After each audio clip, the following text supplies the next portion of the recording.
عن ابی ہریرہ رضی اللہ تعالی عنہ قال قال رسول اللہ صلی اللہ علیہ وسلم اول زمرۃ يدخلون الجنۃ۔ ابو ہریرہ رضی اللہ تعالی عنہ کی روایت ہے کہ رسول اللہ صلی اللہ علیہ وسلم نے ارشاد فرمایا کہ سب سے پہلے جو لوگ جنت میں داخل ہوں گے وہ 14ویں رات کی چاند کی مانند روشن ہوں گے، اور اس کے بعد جو لوگ داخل ہوں گے وہ ان چمکدار ستاروں کی مانند ہوں گے جو چاند کے زیادہ قریب ہوتے ہیں۔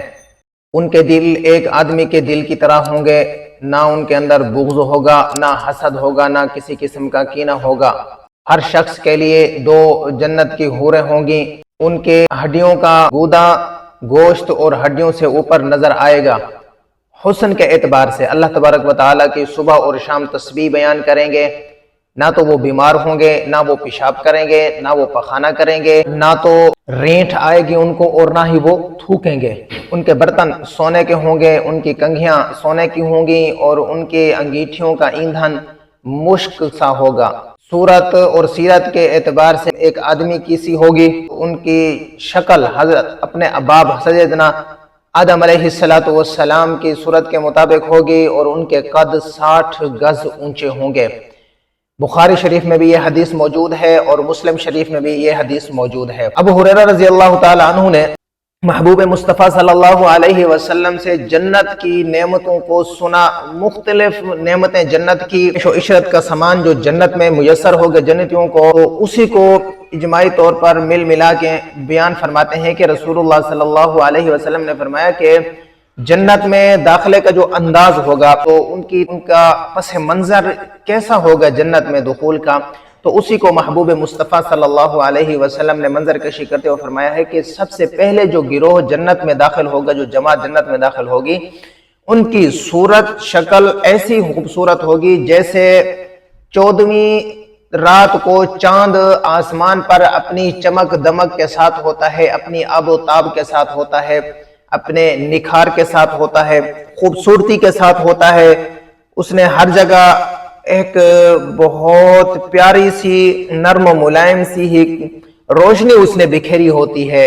تو یہ لوگ جب جنت میں داخل ہوں گے کہ ان کے چہرے 14ویں رات کے چاند کی مانند ہوں گے، اور اس کے بعد جو دوسری جماعت داخل ہوگی جنت میں، آپ صلی اللہ علیہ وسلم نے فرمایا کہ وہ لوگ ان ستاروں کی مانند ہوں گے جو چاند کے زیادہ قریب ہوتے ہیں اور چمکدار ہوتے ہیں۔ دوسری صفت جنتی لوگوں کی آپ صلی اللہ علیہ وسلم نے یہ بیان فرمائی ہے کہ دل ایک شخص کے دل کی مانند ہوں گے۔ سب کا دل ایسے ہوگا گویا کہ جیسے ایک شخص کا دل ہوتا ہے، نیچر ان کی خصلت ایک ہوگی۔ اس کے بعد نہ تو وہ لوگ بیمار ہوں گے۔ دنیا ہے، دنیا دار الغرور، دھوکے کا گھر ہے۔ دنیا کے بارے میں تو شاعر کہتا ہے کہ الا کل شیء ما خلا اللہ باطل وکل نعیم لا محالۃ زائل۔ اللہ تعالیٰ کی ذات کے سوا ہر چیز نے فنا ہونا ہے، ہر نعمت اس نے ایک نہ ایک دن زائل ہونا ہے، یہ دنیا کی حقیقت ہے۔ مگر جنت کے بارے میں آپ علیہ السلام نے ارشاد فرمایا کہ وہاں پر دل ایسے ہوں گے جیسے ایک شخص کا دل ہے۔ تمام جنتیوں کے دل پاکیزہ ایسے ہوں گے، نہ بغض کی آگ ہوگی، نہ حسد کی آگ ہوگی، نہ نفرت ہوگی کسی کے دل میں۔ وہ دل ایک آدمی کے دل جیسا ہوگا، نفرت سے پاک، بغض سے پاک، حسد اور کینے سے وہ پاک ہوگا۔ تیسری صفت، ہر جنتی کو جنت میں دنیا کی عورتوں میں سے 2 حوریں ملیں گی جنت میں۔ جو دنیا کی بیویاں ہوں گی ان میں سے 2 ملیں گی۔ ان کا یہ عالم ہوگا کہ حسن کے اعتبار سے ان کے جو ہڈی کے اندر کو جو گودا ہے وہ بھی باہر گوشت اور ہڈی سے اوپر نظر آ رہا ہوگا۔ اس سے کراہت نہیں ہوگی انسان کو، دل میلا نہیں ہوگا اس چیز سے، جس سے دنیا میں ہمیں کوئی اس طرح کی چیزیں نظر آتی ہیں تو ہمیں کراہت آنا شروع ہو جاتی ہے، بلکہ حسن کے اعتبار سے، کیونکہ جنتیوں کے اندر فضلہ تو ہوگا نہیں۔ آگے آپ صلی اللہ علیہ وسلم خود مزید فرما رہے ہیں ان کی ہڈیوں کا گودا گوشت اور ہڈیوں سے اوپر نظر آئے گا۔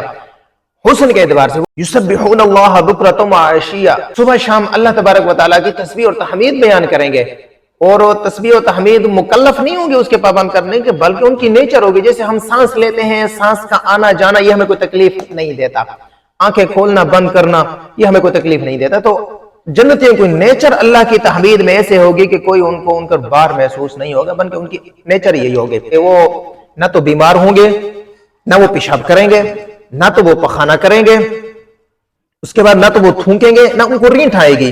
जन्नती हूरों के हड्डियों का गूदा भी गोश्त और हड्डी से ऊपर नजर आएगा तो इसे कराहत महसूस इसलिए नहीं होगी, इसलिए कि कराहत वहां महसूस होती है जहां पर कुछ फुजला इंसान को नजर आए।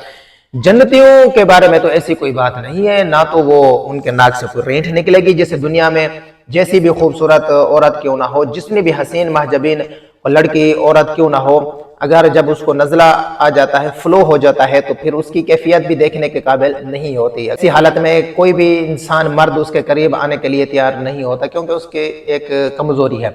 मगर जन्नत में कोई ऐसा सीन नहीं है, ना तो जिस्म के अंदर कोई फुजला होगा, ना तो जिस्म के अंदर कोई ऐसी चीज होगी जिससे इंसान कराहत महसूस करे। पेशाब भी नहीं आना, पखाना भी नहीं होगा उनके अंदर, लुआब भी नहीं होगा, थूक भी नहीं होगी, रेंट भी नहीं आएगी उन लोगों उनको, जन्नत के हुरूं को। तो ये चीजें ऐसी होती हैं जो कराहत का सबब बनती हैं, और ये अल्लाह के नबी सल्लल्लाहु अलैहि वसल्लम ने फरमा दिया कि इन चीजों से वो जन्नत की हुरें साफ होंगी, सेब होंगे, तो इसलिए उनके अंदर कराहत नहीं आएगी। हाँ, जहां तक बात है, एक और हदीस में महबूब मुस्तफ़ा सल्लल्लाहु अलैहि वसल्लम ने फरमाया कि लोग खाएंगे भी सही, पिएंगे भी सही, मगर कोई इस तरह की जरूरत नहीं आएगी।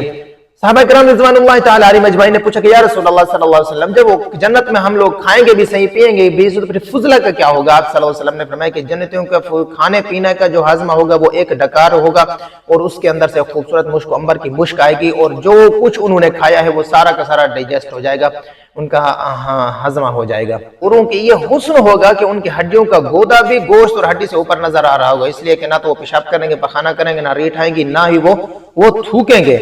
उनके बर्तन सोने के होंगे, उनकी कंघियां सोने की होंगी, जिससे हुरें कंघी करेंगी। जैसे हम लोग इस्तेमाल करते हैं दुनिया में प्लास्टिक की, इस तरह की मुख्तलिफ मेटल की बनी हुई चीजें इस्तेमाल करते हैं अपने हार श्रृंगार की चीजों में, मगर दुनिया जन्नत में उनकी कंघियां भी सोने की होंगी, उनके बर्तन भी सोने के होंगे, और उसके बाद उनकी जो अंगीठियां होंगी वो, उनका जो ईंधन होगा वो मुश्क जैसा होगा, पसीने जैसा होगा, और जन्नतियों का पसीना वो खुशबूदार रेह, मुश्क और अंबर से होगा। कोई दुनिया जैसा हमारा पसीना नहीं होगा कि जिससे उन लोगों को कराहत महसूस होना लग जाए। सूरत और सीरत, आदत, खसलत, नेचर के एतबार से वो एक आदमी की मानद होंगे। जन्नती लोगों की तमाम की एक ही नेचर होगी, साफ, पाकीज़ा, बाअदब, खूबसूरत, हर एतबार से उन लोगों की नेचर ऐसे होगी जैसे एक आदमी की नेचर होती है। पूरे जन्नती जितने भी जन्नती लोग होंगे सब की खसलत से एक आदमी की मानद होंगे। उनकी सूरत महबूब मुस्तफ़ा सल्लल्लाहु अलैहि वसल्लम फरमा रहे हैं कि अपने बाप सैयदना आदम अलैहिस्सलातु वस्सलाम की सूरत के मुताबिक होंगे। जन्नतियों के दो चीजें सैयदना आदम अलैहिस्सलातु वस्सलाम के मुताबिक होंगी, उनकी सूरत, शक्ल सूरत, नैन नक्श, आंखें, नाक, कान, होंठ, गाल, जिस्म, छाती, सीना, पिंडलियां, हाथ, पांव, सब कुछ जो उनकी सूरत होगी वो सैयदना आदम अलैहिस्सलातु वस्सलाम की सूरत के मुताबिक होगी। और जो हाइट होगी जन्नती लोगों की, वो हाइट भी सैयदना आदम अलैहिस्सलातु वस्सलाम की हाइट के मुताबिक होगी। और सैयदना आदम अलैहिस्सलाम की हाइट के बारे में आप सल्लल्लाहु अलैहि वसल्लम ने फरमाया, सित्तून ज़िराअन फिस समाई, सैयदना आदम अलैहिस्सलाम की हाइट के मुताबिक होंगे। और हज़रत आदम अलैहिस्सलाम की हाइट, कद के बारे में आप सल्लल्लाहु अलैहि वसल्लम ने फरमाया कि ये 60 गज होगी। ये जन्नत इतनी नेमतों का घर है, इतनी आसाइशों का घर है, ऐशो इशरत का घर है, और हम लोग दुनिया में आकर हर चीज को भूल गए। इस आर्दी दुनिया में, इस फानी दुनिया में इतने महव हो गए, दुनिया की लज्जतों में इतने गुम हो गए, दुनिया की रंगीनियों में इतने गुम हो गए कि हमने अल्लाह और उसके रसूल सल्लल्लाहु अलैहि वसल्लम की नाफरमानी शुरू कर दी है। रहमान के रास्ते को छोड़कर हम शैतान के रास्ते पर चल पड़े हैं।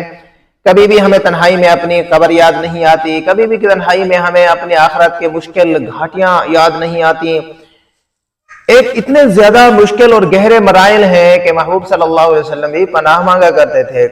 आसान काम नहीं है अपनी जिंदगी के एक एक मिनट और सेकंड का हिसाब देना। कब्र है, बरज़ख है, जन्नत है, जहन्नम है, महशर का मैदान है, पुल सिरात है, इन तमाम चीजों से गुजरना कोई मामूली काम नहीं है। दुनिया में हम तैयारी करेंगे महबूब सल्लल्लाहु अलैहि वसल्लम के तरीकों के मुताबिक, जब अल्लाह तबारक व तआला के अहकामात पर अमल पे होंगे तो इंशाअल्लाह ये जन्नत की तमाम नेमतें जो हमने जिक्र की हैं, इंशाअल्लाह अल्लाह ताला हमें, हमारी नस्लों को, हमारी आला औलाद को और हमारे आबा अजदाद को भी अता फरमा देंगे।